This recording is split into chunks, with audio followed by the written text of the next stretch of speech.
It's the Let's Be Outside While We Can edition of the Weather Blender blog for May 10th, the week of May 10th, 2010. By the way, I hope you had a great Mother's Day for all the moms out there. I was thinking about getting my mom something, more valuable than diamonds or gold, and I came up with the perfect thing. It doesn't last that long, but it's highly valuable these days and only going up. All right, so let's talk here a little bit about what the weather models have in store. Weather models for Monday have a big old area of high pressure. That's great, fine and dandy. Then the rest of the week is kind of interesting. We basically have a front that's going to sit here with us and wobble back and forth. I have kind of a neat little illustration to show you what I'm talking about. Okay, so here's our front. Let's just imagine that our jump rope is our front. Well, what happens though in the atmosphere? You get these waves, right?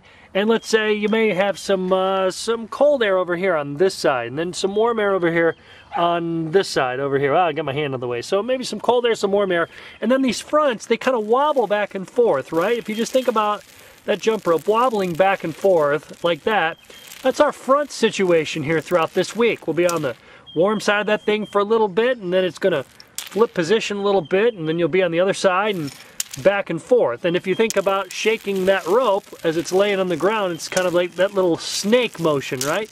That's what happens when you're dealing with fronts sometimes back and forth, and that's going to be our week ahead.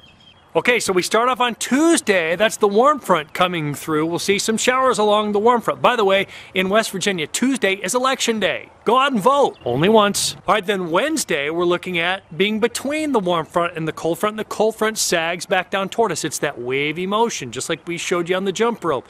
So it's not an entire day of rain, but there's a good chance of rain as that cold side of that front approaches. On Thursday, we're actually once again back in between there, right? In between those fronts, we're in that sector between the warm and the cold front. Not as much of a chance of rain, but then on Friday, that cold front walks back in from the west, continuing that wavy motion of that front all throughout the week.